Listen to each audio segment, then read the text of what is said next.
Já estou na pós-menopausa, já usei todos os hormônios, mas ainda me sinto cansado. Por que eu me sinto assim ainda hoje?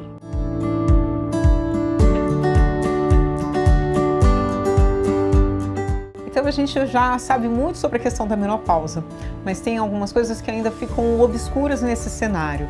Muita gente acredita que somente usar o hormônio vai nos traduzir saúde. Quando a gente fala de menopausa, a gente vai estar falando de um período de perimenopausa, em que é um período que vai preparando o organismo para a irregularidade menstrual. Então, na perimenopausa, tem horas que a gente vai ciclar, tem horas que a gente não vai ciclar, menstrua por 3 meses, de repente parece que vai voltar ao normal e para a menstruação. Esse é o período que a gente chama de perimenopausa. Esse período já é um período de adaptação para que vai ocorrer na pausa hormonal, na menopausa. Então, o que a gente tem de importante? Nesse momento é o momento que a gente mais precisa se cuidar, para que a gente possa passar por esse momento de pausa hormonal de uma forma mais tranquila, a gente pode falar. Eu sempre digo que a menopausa é uma viagem. Assim como a gente compra o bilhete de viagem para ir para Paris, vai para a Itália, eu vou aqui para Santos, eu vou aqui para Morungaba, a gente vai se preparar para ir, não é verdade? E a menopausa também é essa viagem, em que eu sei que irei para lá. E como é que a gente vai chegar ao país menopausa? A chegada no país menopausa a gente tem que fazer informação, que é isso que a gente vai estar trocando para chegar a ter o conhecimento e para chegar a gente ter a sabedoria. Então a gente vai passar por níveis e esses estágios. Primeiro a informação do que vai acontecer, depois a gente chega na fase do conhecimento e depois a gente chega na fase da sabedoria. Não é tudo aquilo que me falaram, mas vai precisar ter essa organização. Então o que a gente quer que vocês entendam? A gente sempre fala que tem os 3 pilares da saúde, o que a gente fala do metabolismo exógeno, aquilo que a gente come, o que está intermediário entre exógeno e endógeno é o meu corpo. Exógeno porque eu falo que assim, preciso da atividade física. Endógeno, o que essa atividade física vai acarretar na produção de substâncias, de neurotransmissores, de hormônios através da atividade física. Pasmem, a atividade física também pode ajudar a produzir hormônio. É verdade. Quando eu faço o treino de resistência, por exemplo, a musculação, o meu organismo vai ter que ter uma capacidade de adaptação para fazer o movimento, para resistir àquele peso. E o que ele faz? Libera testosterona aí para a gente conseguir fazer esse exercício físico. No primeiro momento, o ovário para as mulheres, e a gente vai também falar aqui para os homens, o testículo vai produzir mais testosterona. Mas quando a gente entra nesse período de perimenopausa, o ovário já não produz tanto. E quem vai produzir essa testosterona? A suprarrenal ou glândula adrenal. Pois é, a gente tem 2 lugares aí que tem a maior produção da testosterona. A gente vai falar que 90% é a função ovariana, sem dúvida alguma, e os outros 10% é adrenal. Mas tem uma outra glândula chamada adrenal que vai produzir também esse hormônio. Então, disso que a gente fala, a tradução física exógeno, quando eu vou para a academia, modelo exógeno de fora, agindo sobre o modelo endógeno, que é essa bioquímica linda que o nosso corpo vai trabalhar. Isso vai repercutir lá quando a gente tem o declínio hormonal. Então, determinados hormônios estão entrando em declínio, o estradiol, a progesterona, que são produzidos no nosso ovário, a testosterona, que caracteriza o período de perimenopausa. Vai ocorrer um declínio gradativo. E se tomarmos atitudes através da alimentação equilibrada, balanceada e da atividade física, essa lentidão hormonal, essa diminuição hormonal, eu posso retardar por um período de tempo. Isso que é importante.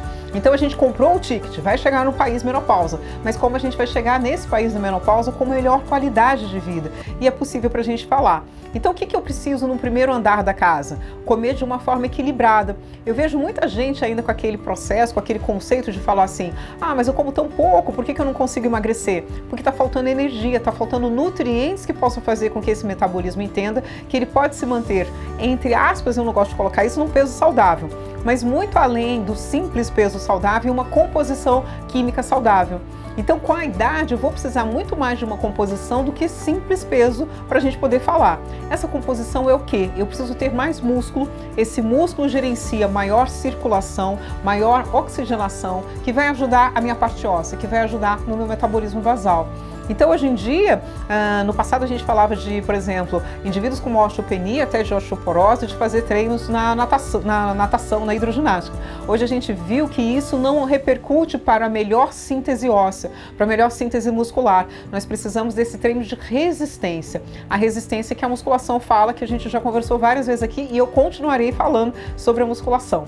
Mas nesse ponto que a gente fala sobre atividade física, ajudando nessa produção hormonal, ajudando na parte óssea, ajudando na parte muscular. Então, o que eu quero colocar aqui? Como saberemos que vai haver esse declínio hormonal, nada é melhor do que a gente fazer essa preparação. Então, se eu chego no período da pausa hormonal, da menopausa, com mais músculo, eu não vou ter tanto tanto impacto do declínio e da pausa hormonal no meu metabolismo. Então vamos tentar entender melhor. Na menopausa, os hormônios diminuem, eles chegam até a não produção, e isso vai fazer com que o metabolismo fique lento.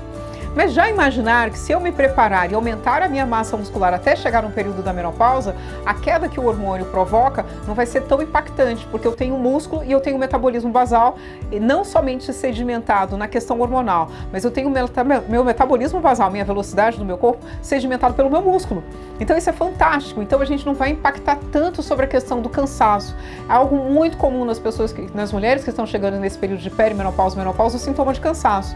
Mas a gente pode reverter esse cansaço com uma alimentação balanceada, não ficar muito tempo sem comer. Então jogar vários nutrientes de forma equilibrada entre os carboidratos, as proteínas e os lipídios no decorrer do dia. Isso é fundamental. Não tem como a gente fazer uma construção muscular e uma construção hormonal se não tiver alimento. Gente, o hormônio gasta. O músculo também gasta. Então, já que eles gastam, eu preciso de uma recomposição nutricional alimentar que seja adequado para manter a estrutura dessa casa, para manter a estrutura desse prédio, para manter a estrutura dessa empresa. Então, eu vou precisar passar por esses pilares. Então, o que a gente tem para colocar?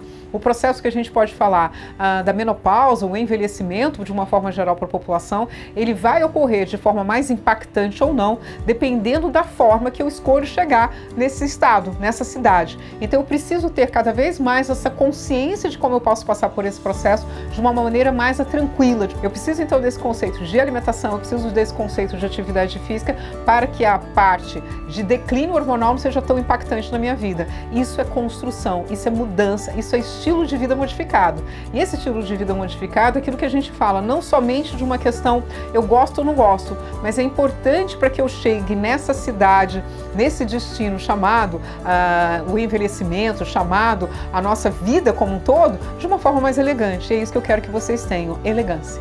Elegância, construa a sua saúde. Esse é o nosso recado.